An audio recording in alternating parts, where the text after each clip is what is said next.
Here and April, it is a beautiful song. Yeah, Russ, great job on always picking some great music for our goals and gratitudes for that 10-10 moment. So I've got a great message here. It's really actually not too long of a message, but I think it's a powerful message. I put together a list, and in fact, I wrote down the list of items here because there are far too many to remember. But on the list, I wrote this down. I wrote that this is a list that I am grateful for. I want you to think about that. Just what I just said. This is a list that I am grateful for. Now, as I read this to you, I want you to remember what I just said. This is a list that I am grateful for. All right. Hopefully you just paid attention to what I said.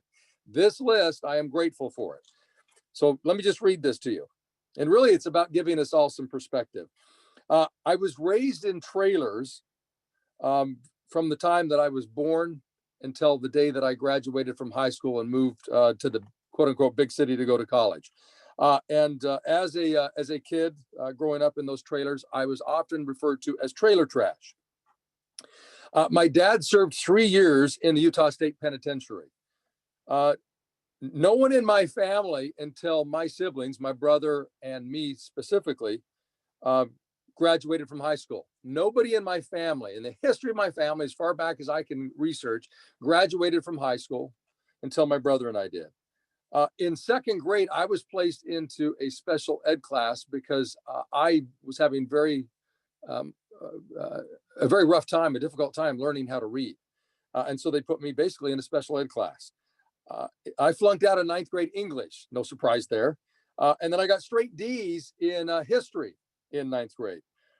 I flunked out of law school in 1992.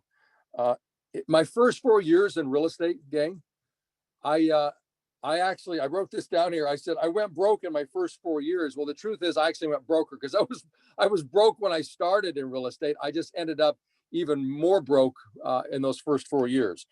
And then in 2009, I lost everything financially. Eventually I'd figured out how to do real estate. And I had done exceptionally well. I had a big, beautiful home worth millions of dollars. I had a ton of money in the bank. I had all sorts of assets, and I lost everything like a lot of people did in 2009. And there are more things on this list, and I could go on and on, but my point is this. This is a list that I am grateful for. Now, why would I say that? Why am I grateful for that list? Well, here's what I believe. I believe that there are three things that really what I want to share with you about this particular list, and hopefully giving ourselves some perspective. Number one, I believe that struggle is necessary. See, I believe that struggle is really the essence of progress. It's the reason that I wrote down on that list that I am grateful for it, because it's all of those things that caused me to struggle that created the person I am. The fact that I was willing to, and in some cases, whether I was willing or not, it's just simply something that I had to go through, right? But that I went through these experiences and they made me who I am. They forged me. You know, basically they were the crucible that created the person that I am. And we all have this list. We all have it. But go back to this idea that struggle is necessary. A great example of this is the boy who saw the cocoon as he was walking to school one morning, and he was admiring it and just, you know, its appearance and kind of its translucence. And he went to school, and the next morning, you know, he was walking to school and he saw it again, and it didn't look like it had made much progress. And you know, he went on to school, and the next morning he got up and he saw it again, and it looked like it still hadn't made much progress, maybe a little bit, but it looked like it needed help. So this boy tore open even more than it already was the cocoon to let the butterfly out of the cocoon. And then he watched as the cocoon, you know, fell to the ground, and he watched as the cocoon, or rather as the butterfly struggled a bit. But what he noticed is that after, you know, waiting there for 15-20 minutes, that the butterfly never expanded its wings and was able to flutter its wings the way a normal butterfly does. And what the boy didn't understand is that the struggle that the butterfly was going through in the cocoon was absolutely necessary for it to grow into a full adult butterfly with wings that would allow it to fly. So in fact, what he saw there was a butterfly that had a very plump body, that had all of the fluid in the body, that didn't get an opportunity to be pushed out to the wings to expand the wings, because that's what happens in the struggle of a caterpillar being transitioned to a butterfly. That struggle that it goes through in pressing against the cocoon allows the fluid that's in the body to be pressured or pressed into the wings, and that's what expands the wings, then allows it to become a full-fledged adult butterfly that allows it to fly away. And unfortunately, that butterfly lived a very short life, and a life that never involved flight. See, guys and gals, you could come up with your own list. There's no question you could. But one of the things that I want us to recognize is, as I look at my list here, that struggle was that transition for me, right? It was very necessary for me in order to spread my wings and fly, so to speak. So I'm very grateful for it. I want you to think about this. People who win the lottery, right? Would you like to win the lottery? Of course, I'd love to win the lottery. I think we'd all love to win the lottery. But here's an interesting statistic. 70% of people who win the lottery go broke. They lose it all within just a few years.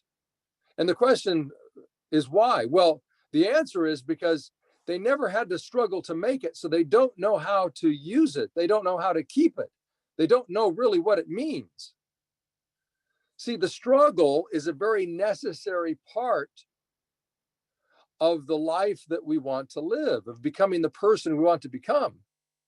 So many people look for the easy way out. They look for the easiest way to get to whatever the end goal is. And the challenge is that it is the process, it is the struggle that creates the person who warrants or deserves the reward at the end.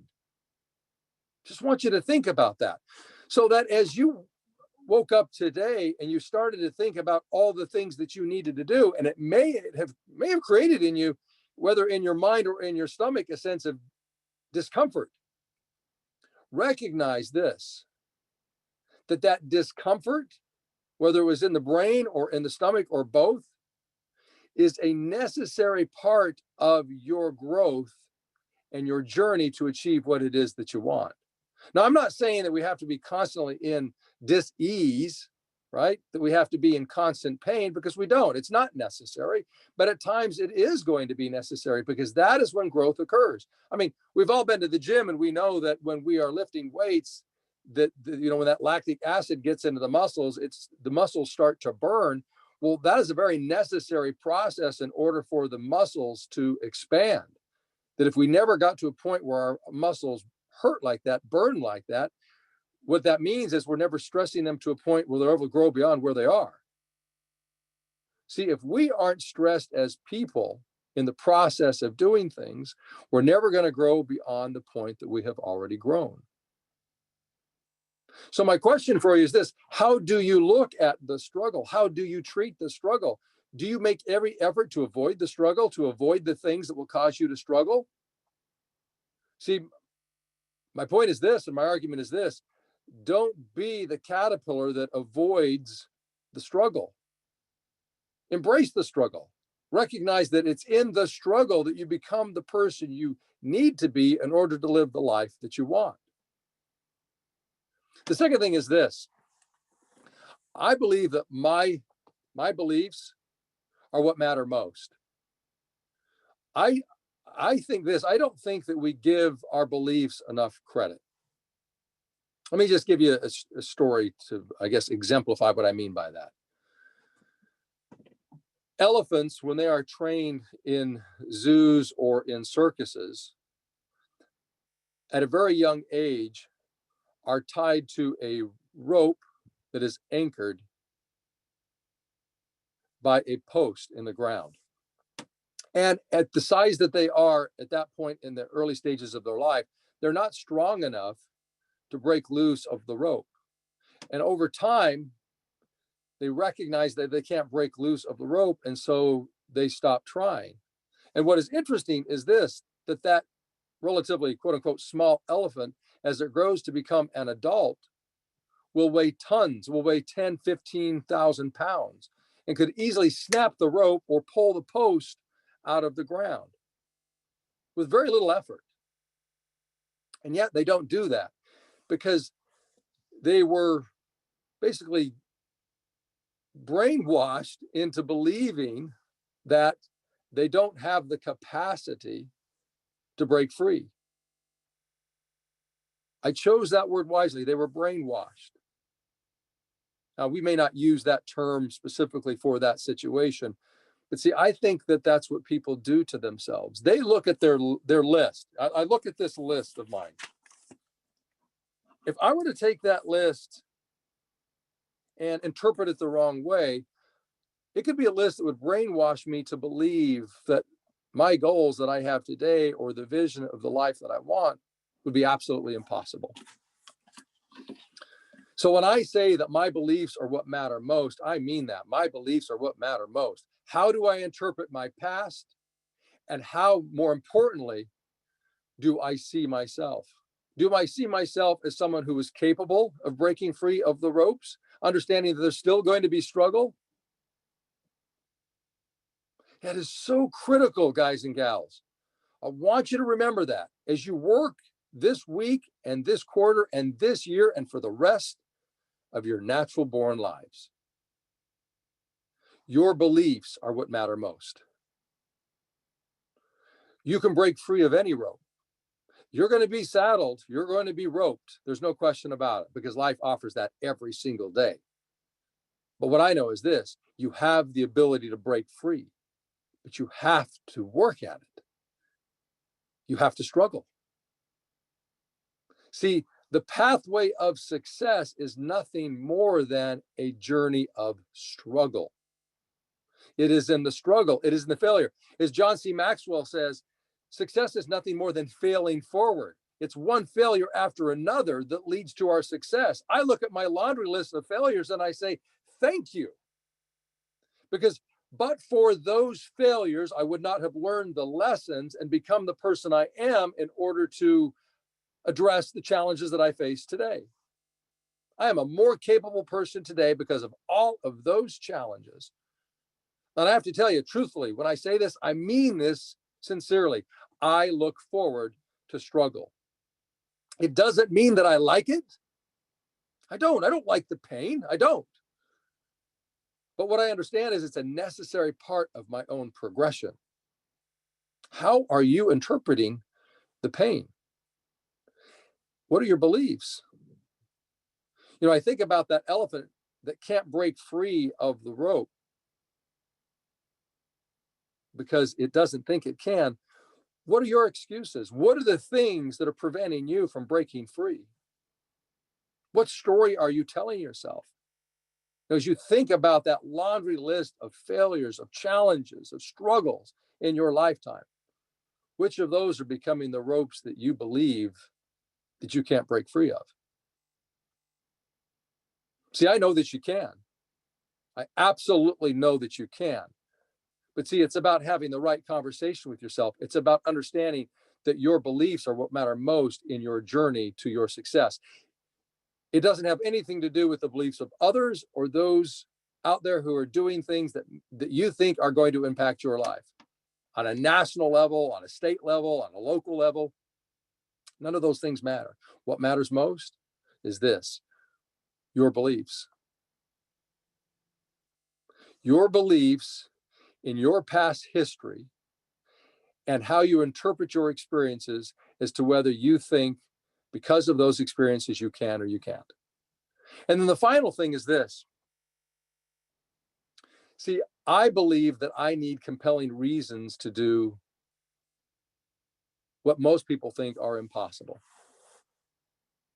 See, what I've discovered in my life is that I need to be able to focus on things that cause me to behave in ways that most people wouldn't.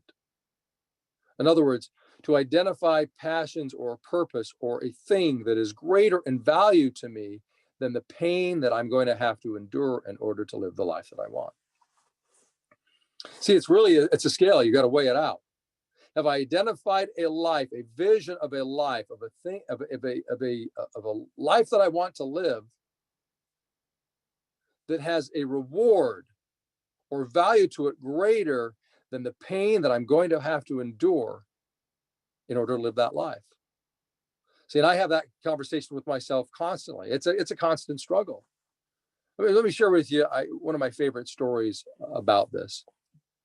Some of you may have heard this story from me before, but it has to do with this woman who suffers from cerebral palsy, or CP. And she's part of, believe it or not, a runners group. Very difficult for a lot of people who have cerebral palsy to walk, let alone run.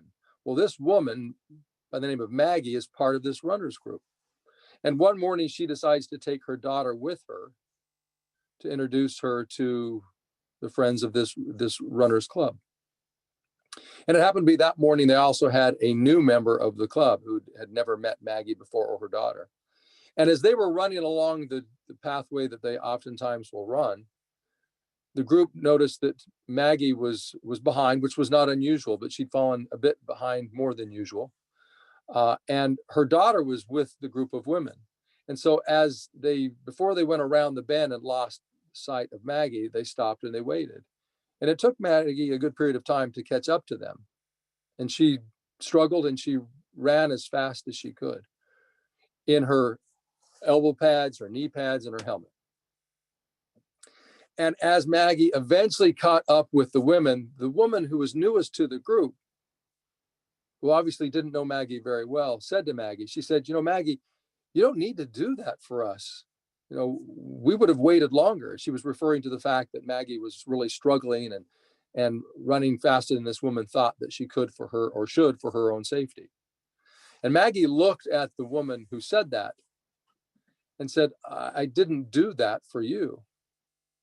And I don't do any of this for you. I do it for my daughter.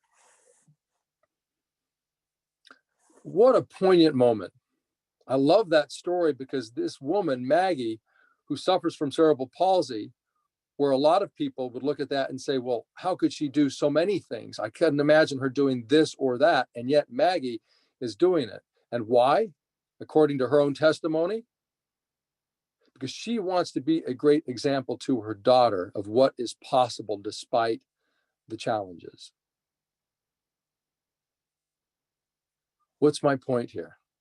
My point here has, have you identified in your life the reason or the people who are the justification for you paying the price of the struggle to achieve the life that you say that you want?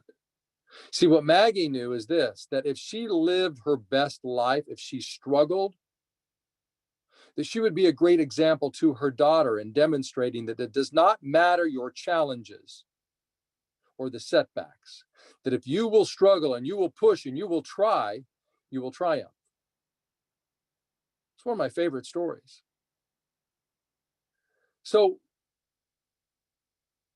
what I know is this, you are where you are today because of your struggles, not your successes. I want you to think about what I just said. You are where you are today, not because of your success, but because of your struggles, because of the disappointments, because of the quote unquote failures. It was, I think Frederick Douglass who said that there is no progress where there is no struggle. So I have a question for you.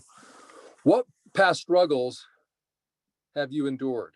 What I would suggest that you do is you sit down like I did and put together a list of all the struggles that you have endured in your life. Be willing to write those struggles down. Write every one of them down.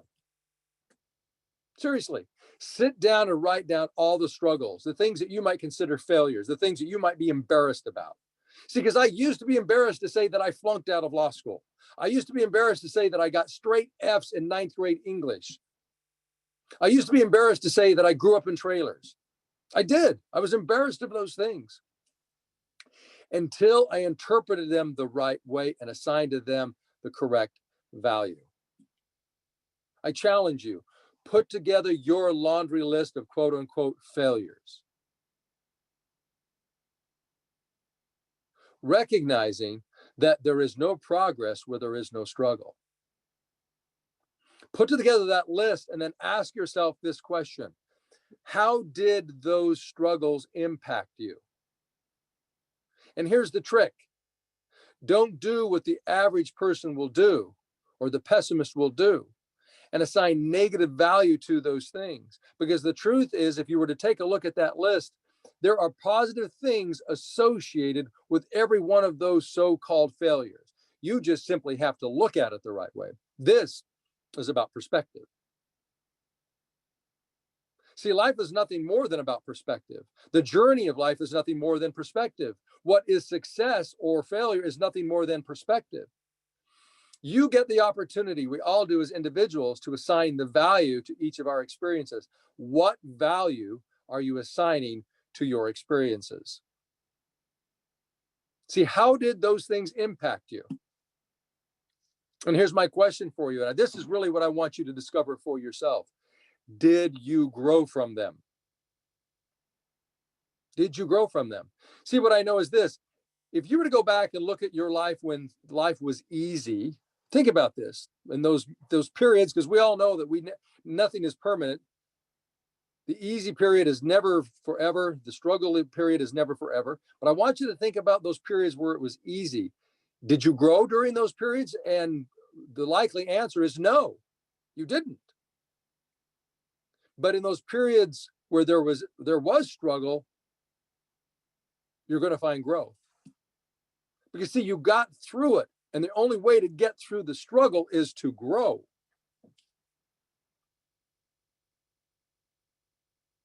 Look, guys and gals, average people avoid the struggle.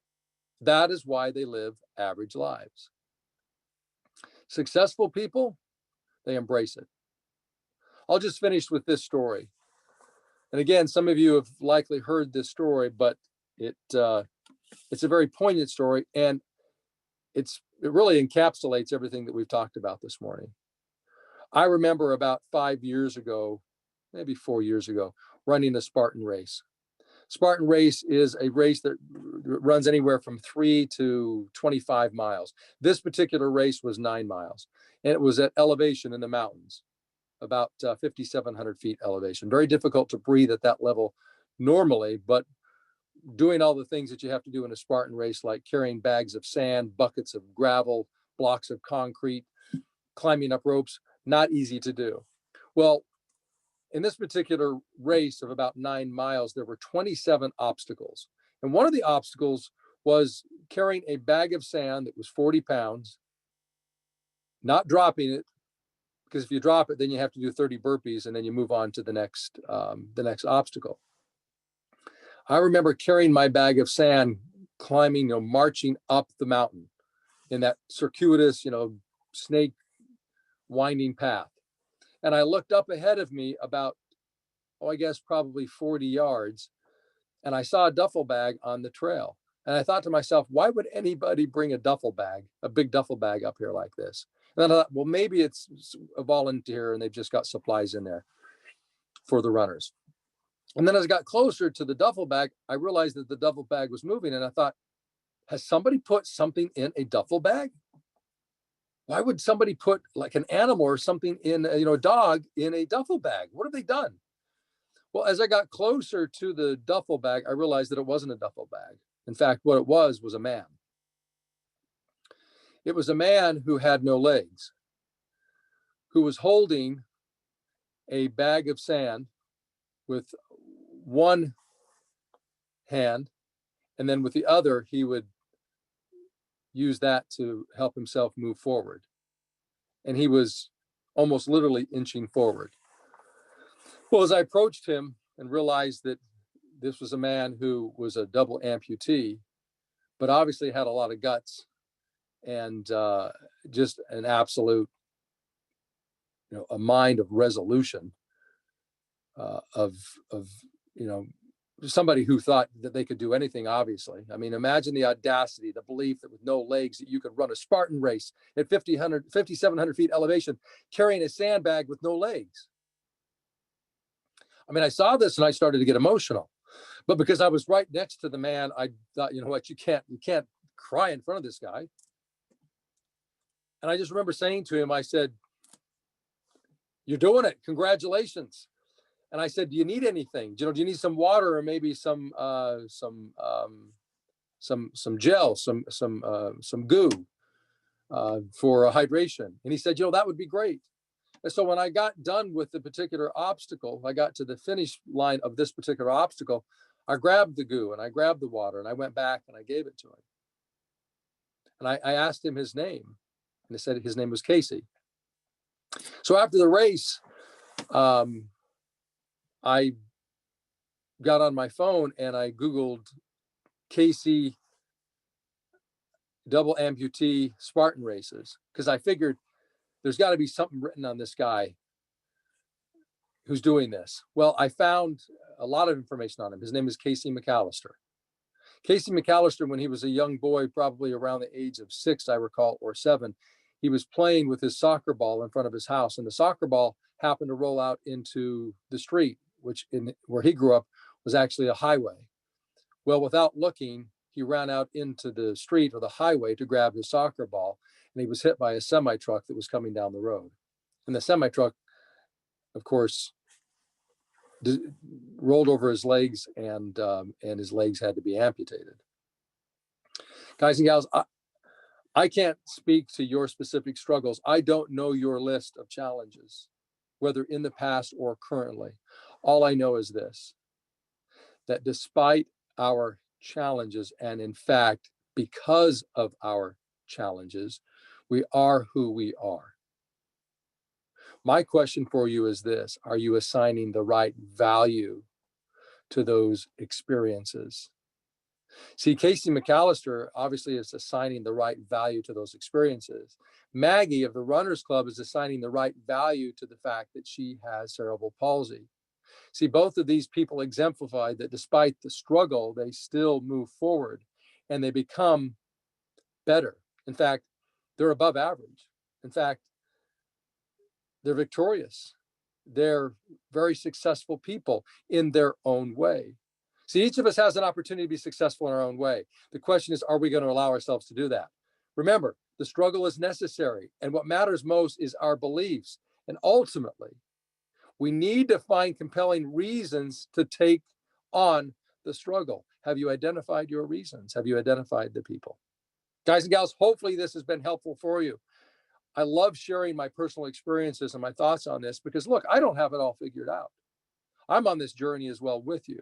But what I do know and what I do embrace is that I must recognize that my struggles are very necessary in order for me to get to the next level in life, to live that life that I want to live. So let's finish this up with some closing affirmations, and let's go out there and live the lives that we are destined to live. Here we go.